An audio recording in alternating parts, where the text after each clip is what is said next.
पिछले हफ्ते अपन ने एक भजन देखा था, छोटा सा भजन, लागा आतम सो नेहरा। अब इसका अगला भजन के भी बोल लगभग एक जैसे, सिर्फ प्रारंभ के बोल उसके जैसे ही हैं। लागा आतम राम सो नेहरा, है ना। वहां था लागा आतम सो नेहरा, यहाँ लागा आतम राम सो नेहरा, है ना। पहले भजन बोलते हैं, फिर इस पर चर्चा करें। लागा आतम राम सो नेहरा, लागा तम राम सोने हरा, ज्ञान सहित मरना भला रे, छूट जाए संसार। ज्ञान सहित मरना भला रे, छूट जाए संसार। धिक परो यह जीवनारे, धिक परो यह जीवनारे, मरना बारंबार, लागा तम राम सुने। साहिब साहिब मुहते कहते, जाने नाही कोई। साहिब साहिब मुहते कहते, जाने नाही कोई। जो साहिब की जाति पिछाने, जो साहिब की जाति पिछाने, साहिब कहिए सो भी लागा तम राम सुने। जो जो देखो नैनों से ती, सो सो इन से जाई। जो जो देखो नैनों से ती, सो सो बिन से जाई। देखन हारा मैं अविनाशी, देखन हारा मैं अविनाशी, परमानंद सुभाई, लागा तम राम सुने। जाकी चाह करें सब प्राणी, सो पायो घट माही। जाकी चाह करें सब प्राणी, सो पायो घट माही। ध्यानत चिंता मन के आए, ध्यानत चिंता मन के आए, चाही कछु नाहि, लागा तम राम सुने।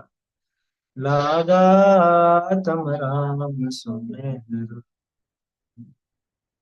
देखो, कवि यहाँ पे भी बता रहे हैं पिछले भजन की तरह कि आत्म राम सो नेहरा, आत्मा रूपी राम रमण करे सो राम, है समझ में। राम किसे कहा जाता है? राम शब्द का प्रयोग होता है रमण करने में। तो आत्म राम, कि आत्मा जो स्वयं अपने आप में रमे, वो वास्तव में आत्मा राम। आत्म राम सो नेहरा, आत्मा राम से नेहरा यानी स्नेह लग गया है। आत्मा की रुचि मुझे जागृत हो गई है समझ। आत्मा की रुचि जागृत हो गई, आत्मा अच्छा लगने लगा, आत्मा की ही रुचि अब प्रकट हो गई है। क्या हुआ, क्यों हो गई आत्मा की रुचि जागृत? या यूं समझ लीजिए कि आत्मा की रुचि हुई भी है, तो उसमें क्या क्या दशाएं इसकी होती है वो बताते हैं। क्या कह रहे हैं, देखो, विचार भी हैं कई तरह के। ज्ञान सहित मरना भला रे, ज्ञान सहित मरना वो अच्छा है। अज्ञानी रह करके मरे वो अच्छा नहीं। देखो, एक बात बहुत बढ़िया है, अज्ञानी पैदा हो जाओ उसमें दिक्कत नहीं, लेकिन अज्ञानी मरो तो ये बहुत बड़ी समस्या है। लोग बाग ऐसे डायलॉग मारते हैं ना, गरीब पैदा हुआ था लेकिन गरीब मरूंगा नहीं, है। अरे, यहाँ पे देख, ज्ञान से गरीब पैदा हुआ, अज्ञानी पैदा हुआ, लेकिन अब ये प्रण ले कि अज्ञानी मरूंगा नहीं, इस भव में काम निपटा करके ही जाऊंगा। ज्ञान सहित मरना भला, भला है, अच्छा है। अरे, मरण को भी कोई भला कहा जाता है कि अगर ज्ञान सहित मरे तो वो मरना भला। क्यों? अरे, छूट जाए संसार।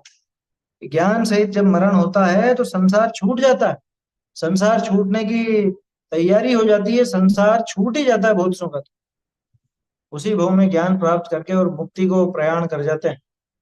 और उसी भव में नहीं भी जा पाए तो जल्दी ही चले जाएं, छूट जाए संसार। तो ज्ञान सहित मरना वो भला है, ज्ञान सहित, अज्ञान सहित जीने से तो ज्ञान सहित मरना भला। आया समझ? ये आगे ना बात नीचे, धिक्क परो यह जीव नारे, ये धिक्कार है ऐसे जीने को, धिक्क परो, धिक्कार पड़े ऐसे जीने को। तो आया समझ में? कैसे जीने को? कि जिसमें ज्ञान ही नहीं, जो पूरा जीवन अज्ञान दशा में ही निकाल दे, ऐसे जीवन को तो धिक्कार हो। क्यों? कि उससे बारंबार मरना पड़ता, मरना बारंबार, उससे जन्म मरण छूटेगा नहीं इसका। आया समझ? जन्म मरण इसका छूट नहीं पाता इस अज्ञान की वजह से। अज्ञान का आशय या मिथ्यात्व से ही लेना, और ज्ञान सहित, ज्ञान का आशय सम्यक दर्शन से। तो सम्यक दर्शन सहित मरण हो जाए वो भला है। देखो भावना भी यही होनी चाहिए कि यहाँ मरण हो उसके पहले मैं अपना आत्मज्ञान प्राप्त कर लूं, अपने आत्म स्वरूप को अच्छे से समझ लूं, इसकी श्रद्धा बिठा लूं जीवन में, ये होना चाहिए। क्योंकि इसी से संसार छूटता है। संसार माने दुख, है ना? संसार माने चार गति या तीन लोक नहीं है। संसार माने तो संसरण है ना? संसरण यानी भटकना। जो भटकना है वो ज्ञान होने पर मिट जाता है। इसलिए ज्ञान सहित मरना भला, उससे संसार छूटता है। और ज्ञान रहित ये जीना, ये कोई दम नहीं है इसमें। लोग बाग समाज की खातिर या परिवार की खातिर या और चीजों की खातिर उनका बहाना लेकर के उस ज्ञान को तो एक तरफ पटक देते कि अरे ये सब करेंगे करेंगे बाद में, बाद आत्मा की बात तो बाद में समझेंगे, अभी तो हमको इतना काम है, अभी समाज का इतना काम करना है, अभी हमारे गृहस्थी का इतना काम करना है, बच्चे बच्चियों का इतना काम करना है। यहाँ कह रहे हैं कि भैया वो सब तो होता रहेगा, संसार तो ऐसा चलता ही रहेगा, तू तेरा आत्मज्ञान कर ले पहले। सबसे पहले में पहले अपने आत्मा को जान। आचार्य देव कितनी बार कहते, प्रथम में प्रथम तू आत्मा को जान, प्रथम तो तू आत्मा को जान। यदि मोक्ष की अभिलाष है तो जीवन रब को जान। मोक्ष अगर चाहिए तो जीवन रब को जानो, वही विधि है। जीवन रब को जानना माने वो ज्ञान की प्राप्ति कर, उसके बिना तो जीना धिक्कार है। सरल। साहिब साहिब मोहते कहते हैं जाने नाही कोय। सभी साहिब साहिब तो करते रहते हैं ना। साहिब का अर्थ भगवान। देखो भगवान के लिए साहिब शब्द का प्रयोग भी किया जाता था, अन्य मत में होता था, उसी के देखे देख अपने यहाँ पे भी उन शब्दों का प्रयोग होने लग गया। साहिब साहिब मोहते कहते, सिर्फ कवियों ने किया, ध्यान रखना, क्योंकि कवि तो क्या सभी तरह की भाषा वापरते हैं ना, लेकिन अपन भी वैसी भाषा का प्रयोग भगवान के लिए करने लग जाए वो उचित नहीं। साहिब साहिब मुंहते कहते, मुंह से तो बोलते हैं नमो अरहंताणम, अरहंत देव की जय, महावीर भगवान की जय, लेकिन जाने नाही कोई, कोई जानता नहीं वो साहिब है कैसा। साहिब की जय यानी भगवान की जय, भगवान का जय जयकार तो सब लगाते हैं, भगवान के नाम की माला तो सब फेरते हैं, भगवान के नाम का कड़ा ब्रेसलेट चेन ये तो सब पहन लेंगे, लेकिन भगवान का स्वरूप क्या है वो साहिब कैसा है, उसको कोई जानता नहीं।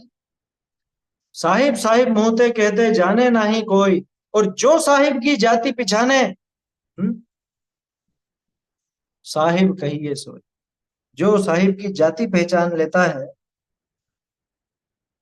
साहिब की जाति, जाति मतलब स्वरूप, जो साहिब का यानी अपने जिनेंद्र भगवान का स्वरूप पहचान लेता है, साहिब कहिए सोई, वही साहिब बन जाता है, उसी साहिब कहने लग जाता है। वही बात आ गई ना 80वीं गाथा की, जो जिनेंद्र देव के स्वरूप को पहचानता है वो अपने आत्मा के स्वरूप को पहचानता है, और उसका मोह नाश होकर के वो स्वयं भी जिनेंद्र जैसा होता है। जिन दर्शन कर निज दर्शन पा, जिनेंद्र देव के दर्शन से स्वयं का दर्शन प्राप्त करता है, और स्वयं आगे चल के जिनेंद्र देव ने क्या किया, पिछली बार चर्चा की तो थी अपन ने। जिनेंद्र देव ने क्या किया, कैसे वो जिनेंद्र पना प्रकट हुआ, कि उन्होंने उस समय जो जिनेंद्र थे उनकी जाति पहचान, उनकी जाति पहचान के अपने आत्मा की जाति पहचान, क्योंकि दोनों अलग अलग है नहीं, है ना, सब आत्मा की अवस्था है, आत्मा ही है शरण। तो इसलिए जो साहिब की जाति पिछाने, साहिब कहिए सोई, जो जिनेंद्र देव का स्वरूप पहचानता है वो स्वयं साहिब जैसा बन जाता है, एक अर्थ। दूसरा अर्थ कि वास्तव में तो साहब कहना उसी का सच्चा है। किसका? कि जो साहब की जाति पहचान, वो सामान्य अर्थ है। ये जो साहिब की जाति नहीं पहचाने, यानी अपने पूज्य जो देव हैं, इष्ट देव हैं, उनकी जाति नहीं पहचानता, उसको उसको वो इष्ट देव का नमस्कार करना व्यर्थ। सरल।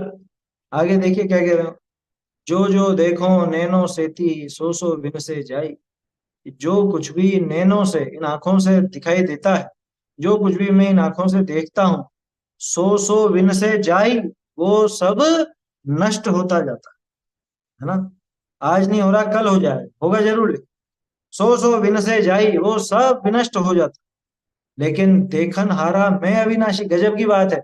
जो जो दिखता है आंखों से, जो जो आंखों से दिखता है, वो सब तो नष्ट होगा। और मैं स्वयं देखने वाला हूं, मैं अविनाशी हूं, मैं नष्ट नहीं होऊंगा।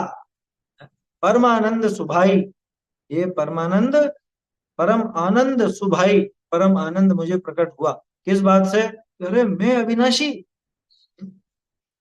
कोई ये कह दे, कोई यहाँ पर आकर के, जा तुझे तो अब ऋषि का वरदान है, तू कभी मरेगा नहीं, बाबूजी लेते थे शब्द, बोलते थे क्या, तुझे तो किसी ऐसे सिद्ध ऋषि का वरदान है कि तेरा कभी नाश नहीं होगा, तो अविनाशी है। उसको भरोसा नहीं आता। हाँ, सुभाई का अर्थ स्वभाव भी है ना। देखन हारा मैं अविनाशी परमानंद सुभाई, परमानंद स्वभाव वाला हूँ।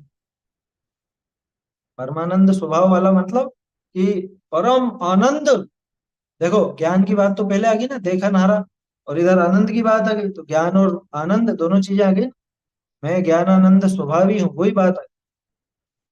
देखन हारा मैं अविनाशी परमानंद सुभाई, मैं देखने जानने वाला, मैं अविनाशी। देखो, जिसको देख रहा हूं आंखों से, जो कुछ भी आंखों से दिखता है जगत में, क्या दिखता है आंखों से?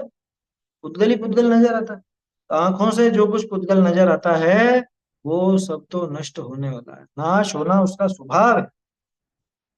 जो देखो नैनो सेती सो सो विन से जाई, नाश होना स्वभाव है उसका, उसमें घबराने की जरूरत नहीं है। आंखों से जो दिख रहा है वो सब नाशवान। और देखने वाला कौन? कि मैं, वो कभी नष्ट नहीं होता। क्या गजब की विचित्रता है।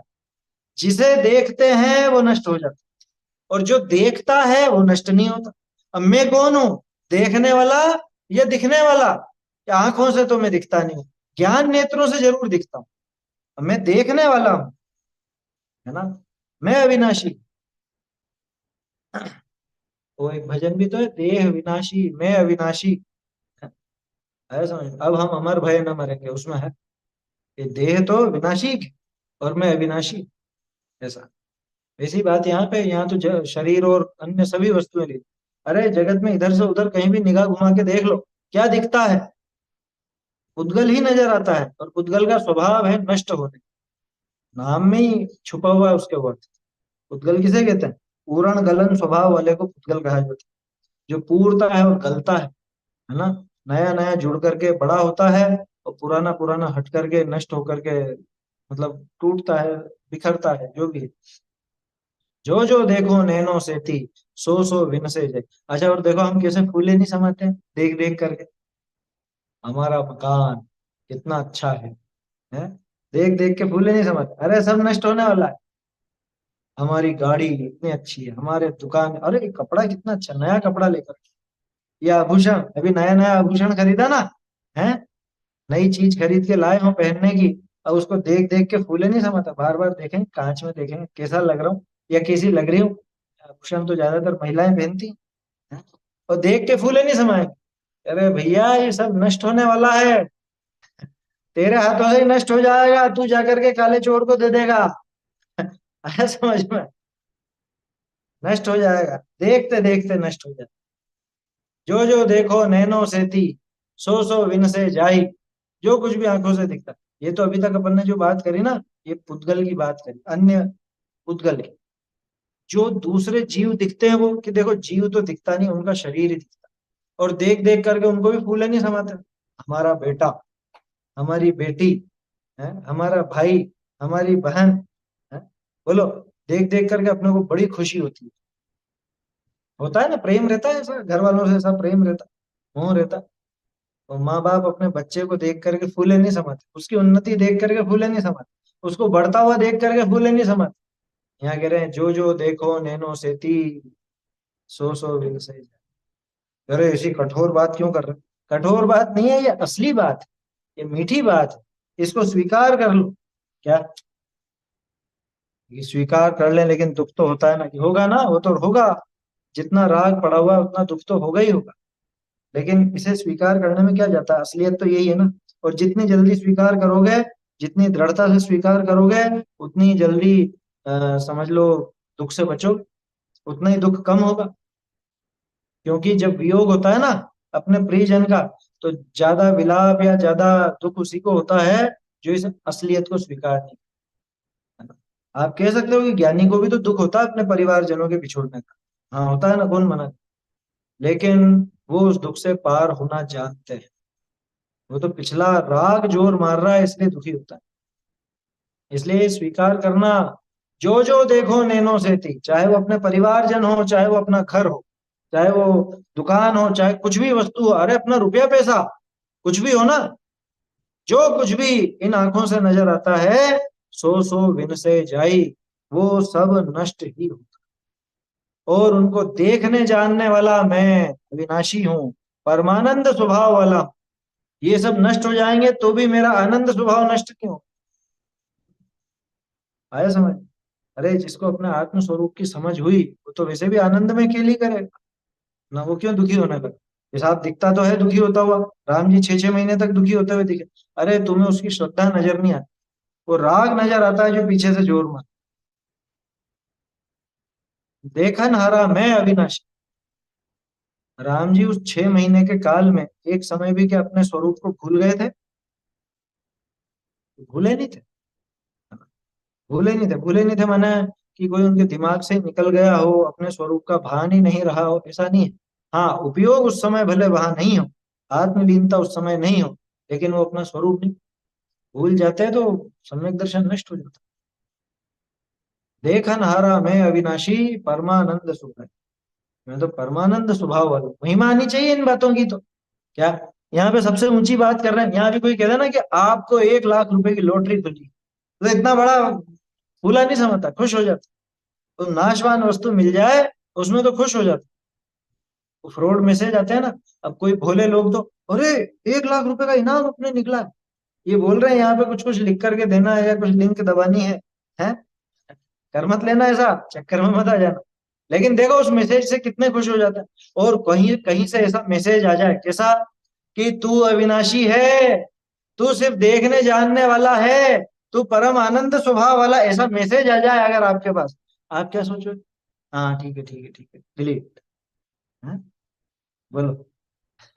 अरे ये कुंद कुंद आचार्य देव का साक्षात महावीर स्वामी का मैसेज है। ये जिनवाणी मैसेज ही तो, और क्या है? ये मोबाइल पे नहीं मिला, ये पुस्तकों में मिल गया। महावीर स्वामी का संदेश कुंद कुंदाचार्य देव की वाणी के माध्यम से हम तक पहुंचा है।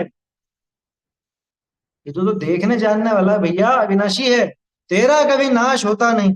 और ये मूर्ख की तरह, मैं बीमार हो गया, मुझे ऐसा हो जाएगा, मुझे वैसा हो जाएगा, कहीं कुछ ऐसा नहीं हो जाए, है कहीं कुछ बड़ा रोग नहीं निकला है, कहीं कुछ ऐसी विपरीतता नहीं हो जाए, डर के मारे ही मर जाती, डर के मारे ही मर। ऐसा जीना भी कोई जीना? डर डर के तो जीता रहता है। क्या? ऐसे जीने से तो मर जाना, क्या दम है ऐसे जीने? घबराता है उससे। यहाँ कहते हैं तू अविनाशी है, इस बात का विश्वास हो जाए तो मरण समय भी इसको फर्क नहीं पड़ता। मरण समय भी बिल्कुल दृढ़ रहता है, पक्का रहता है। क्या है? अचेतनम इदम दृश्यम अदृश्यम। बढ़िया है समाधि तंत्र का। अचेतनम इदम दृश्यम अदृश्यम चेतनम ततः क्व रुष्यामि क्व तुष्यामि मध्यस्थो हम भवाम्यतः। सही है कि मैं तो अदृश्य चेतन हूं, और ये सब दृश्य चेतन है, इनकी जाति मुझसे न्यारी है। मैं अब किससे तो रोष करूं और किससे तोष करूं? कौन मेरे राग का कारण और कौन मेरे द्वेष का स्थान है?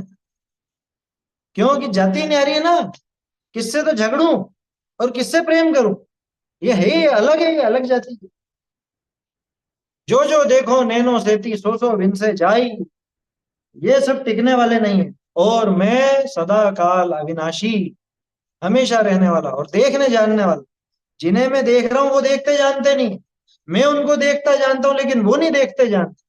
अच्छा देखो, जगत में प्रत्येक पदार्थ में ऐसी शक्ति है कि वो जानने में आ सकता है ना। कौन सी शक्ति है? कौन सा गुण है ऐसा? प्रमेयत्व गुण। छह सामान्य गुणों में अपन ने देखा ना प्रमेयत्व गुण। तो प्रमेयत्व गुण ऐसी शक्ति जिसके कारण प्रत्येक द्रव्य किसी न किसी के ज्ञान का विषय बनता है, माने जानने में आता है।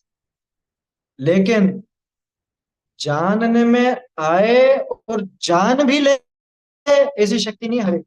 वो शक्ति हमको मिली। हम जानने में आ भी सकते हैं और जान भी सकते हैं। इसका क्या अर्थ निकलता है? हम खुद को जान सकते हैं, ये अर्थ निकला ना है।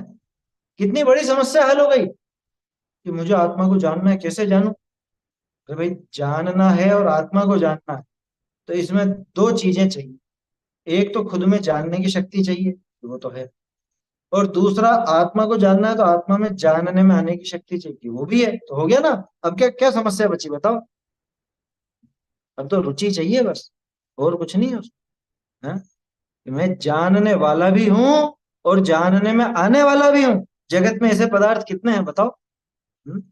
जिनको देख देख करके राग द्वेष किया करता है, मोही होता जाता है, मोह राग द्वेष चलता है जिनको देख देख करके, उनमें जानने में आने की योग्यता, जानने की योग्यता नहीं।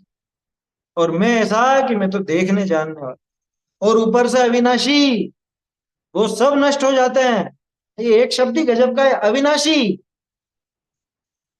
मेरा कभी नाश होता नहीं, मैं कभी नष्ट होता नहीं। किस बात का दुख करूं, किस बात का खेद करूं मैं? देखनहारा मैं अविनाशी, परमानंद स्वभाव, परम आनंद स्वभाव वाला हूँ। देखो एक और चीज जुड़ गई, अविनाशी तो हो लेकिन दुखी उसका स्वभाव हो, है टूटना फूटना ही स्वभाव हो, तो क्या मजा है? अरे परम आनंद स्वभाव और अविनाशी स्वभाव है, मेरा कभी नाश नहीं होगा। और ऐसा नहीं कि मैं दुखी बना रहूंगा, परम आनंद रूप बना रहूंगा। मतलब मेरी सत्ता तो रहेगी लेकिन ऐसी फीकी सत्ता नहीं, मेरी सत्ता परम आनंदमय रहने वाली है। एक बार ये इस स्वभाव की दृष्टि हो जाए, इस स्वभाव पर विश्वास आ जाए, तो कल्याण हो जाएगी। अंतिम छंद देख, जाकी चाह करें सब प्राणी, सो पायो घट माही। ये सभी प्राणी किसकी चाह करते हैं? जिसकी चाह करते हैं। देखो दो अर्थ है इसके। एक तो कि सभी भगवान की चाह, है ना, सभी जन भगवान को ढूंढते हैं, भगवान को चाहते हैं। दूसरा, कि सब प्राणी क्या चाहते हैं? हम सब चाहें जग के जीव, दुख ना हो सुख रहे सदैव। यानी सारे ही प्राणी सुख चाहते हैं, कोई भी ऐसा नहीं है जो दुखी हो, दुखी होना चाहता है ना, कोई दुखी नहीं होना चाहता ना, सब सुख चाहते हैं। तो चाहते क्या है? सुख। जाकी चाह करें सब प्राणी, सब प्राणी जिसकी चाह करते हैं, सो पायो, कहाँ पे पाया? घट माने। वो तो मेरे घट में, इस मतलब ये जो द्रव्य क्षेत्र काल भाव है, मेरा ये जो स्वरूप है, इसी के अंदर प्राप्त हुआ, वो कहीं और था नहीं। और मैं मूर्खों की तरह अनादिकाल से उसको जाने कहाँ कहाँ ढूंढता था। जिन देव तन मंदिर बसे, जन मंदिरों में खोजते। हंसी आती है कि मानो सिद्ध भोजन, कि हमको जिनेंद्र देव को चाहिए, जिनेंद्र देव को ढूंढना, कि वहां जाओ मंदिर में मिलेगा। अरे वहां नहीं है, वो तन मंदिर में है, वो इस मंदिर में है, ये वहां ढूंढता। जाकी चाह करें सब प्राणी, सो पायो घट माही।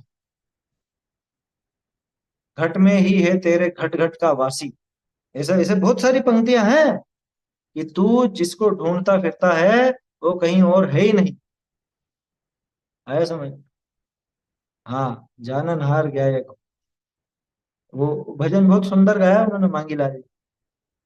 तुम कहाँ ढूंढे रे बंदे, तो तेरे पास में, ना मैं जप में ना ही मैं तप में, ना पूजा उपवास में। वो क्या हो?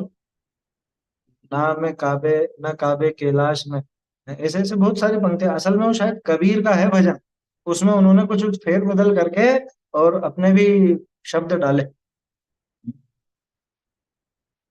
खोजी हो तो तुरंत मिल जावे, है, कहाँ ढूंढता। खोजी हो तो तुरंत मिल जावे, एक पल की तलाश में मुझको कहाँ ढूंढे रे बंदे, मैं तो तेरे पास में। जाकी चाह करे सब प्राणी, सो पायो घट माय। वो सब मैंने घट में ही पा लिया, और घट में था तो घट में मिला, घट यानी यही यहीं पर अंदर, वो मैंने इस घट में, घट शरीर को भी कहते हैं, घट मन को भी कहते हैं। तो शरीर में पा लिया, यूं मत समझना कि पांच इंद्रियों में पा लिया, इस जगह पर ये जो द्रव्य क्षेत्र काल भाव है ना, ये जो मेरा चौका है, इसी के अंदर मैंने वो वस्तु पाली जिसकी चाह सभी जगत के प्राणी करते हैं। जगत के सब प्राणी जिस सुख को चाहते हैं, जिन जिनेन्द्र देव की तलाश मंदिर मंदिर तीरथ तीरथ है, करते रहते हैं, वो सब कहाँ पाया। जिन देव भी यहीं बैठे थे और सुख भी यहीं बैठे थे, अनंत सुख भी यहीं था। समझ में आई बात। ध्यानत चिंता मणि के आए, चाह रही कछु नाय। ध्यानत राय जी क्या कह रहे हैं, चिंता मणि के आए, मेरे ख्याल से यहाँ आए के स्थान पर पाए होता। खैर आए में भी कोई दिक्कत नहीं, पाए में वो अर्थ ज्यादा खुल जाता है। ध्यानत राय जी कह रहे हैं चिंतामणि पा करके अब चाह रही कछु नाय। अब क्या चाह रही बताओ, अब क्या चाह रहेगी। जिसको वो सुख का खजाना, सुख का भंडार यहीं पर मिल गया हो, उसको अब और क्या चाह रही। जिसको राह मिली अब उसको चाह रही क्या शेष बताओ। आए समझ में? जिसको था, जिसको राह मिली उसको परवाह रही क्या शेष बताओ। जिसको थाह मिली उसको अब चाह रही क्या शेष बताओ। बाबूजी की पंक्तियां हैं। जिसको आत्म स्वरूप की थाह मिल गई, गहराई मिल गई, अब उसको और क्या चाहिए। जिसको राह मिल गई, मोक्ष मार्ग मिल गया, अब उसे और क्या चाहिए, क्या चाहे। तो अब और कुछ चाह शेष नहीं रही, है ना। ऐसा बहुत सुंदर भजन है, लागा आत्म राम सो नेहरा। जिसको आत्म स्वरूप की प्रतीति हो जाए, आत्म स्वरूप की प्रीति जाग जाए, तो उसकी दशा का वर्णन। तो इससे प्रेरणा लेकर के अपने को जल्द से जल्द ये काम कर लेना चाहिए, जिसमें एक बात तो बहुत प्रेरक है ना, ज्ञान सहित मरनो भलो रे। ज्ञान सहित मर जाना, अज्ञानी बन के जीना मत। ऐसा जीवन को धिक्कार है जो पूरा अज्ञान दशा में। अज्ञानी पैदा हुए थे, पंचम काल में पैदा हुए ना अपन, अज्ञानी हुए, ये पक्का मान। अज्ञानी पैदा हुए थे, लेकिन अज्ञानी मरेंगे नहीं। क्या, ये नियम ले लो। अज्ञानी पैदा हुआ था लेकिन अज्ञानी मरूंगा नहीं, ये काम तो करके ही उठूंगा, सम्यक दर्शन लेकर के ही मरण को प्राप्त होऊंगा। कि हाँ हाँ कर लेंगे, मरने के पहले कर लेंगे, कि तुझे पता है मौत कब आने वाली है। कर लो भैया, अभी कर लो। एक घड़ी का भी भरोसा नहीं, तो पहले पहल कर लो। ये बात समाप्त पूरी हो उसके पहले वो कर, है। अमृत चंद्राचार्य ने तो लिख दिया ना, वो जो धोबी और उसकी वो दृष्टांत की दृष्टि पूरी हो उसके पहले, क्या, वो दृष्टांत पूरा होने के पहले वो अनुभूति हो। ये ऐसी सुंदर बातें लिखी है अमृत चंद्राचार्य। भेद विज्ञान उससे जल्दी हो जाता है, तो दृष्टांत की बात करो उससे पहले भेद विज्ञान हो जाता है। तो ये काम अपने को कर लेना चाहिए, उपयोग लगा करके, प्रमाद छोड़ करके ये काम कर लेना चाहिए, है ना। जैसे और दूसरे कामों का उल्लास होता है ना, क्या, शादी ब्याह में जाना तो मजा आ जाता है, क्या, अब तो नए नए कपड़े खरीदेंगे, अब आभूषण खरीदेंगे, अब ये करेंगे, वहां जाके ये खाएंगे, वो पिएंगे, नाचेंगे गाएंगे, हैं, और नए जूते भी खरीदे हैं, इनको पहन के उछल उछल के नाचूंगा। क्या क्या सोचता है। यहाँ कह रहे हैं कि मौत आ जाएगी उसके पहले की तैयारी है कि नहीं है। और चीजों का जितना उत्साह है, सम्यक दर्शन का उसका उत्साह नहीं है, वो होना चाहिए। ठीक है ना। और असल में सम्यक दर्शन का उत्साह नहीं होता, वो तो आत्मा का उत्साह हो। सम्यक दर्शन तो अपने आप प्रकट हो जाता है, आत्मा की रुचि का नाम ही सम्यक दर्शन, ऐसा है। लागा आत्म राम सो नहरा, आत्मा के प्रति, इस आत्मा राम के प्रति स्नेह जागृत कर लो। क्या? सेति यानी से, सेति माने से, नैनन सेति यानी नैनों से, सेति प्रयोग होता था से के लिए भी, आंखों से। तो ये आत्मा राम की लगन लगा लो, इससे नेहरा लगा लो, तब तो जीना भी सफल, मरना भी सफल, सब सफल। इतना सुंदर भजन है, इससे अपने को प्रेरणा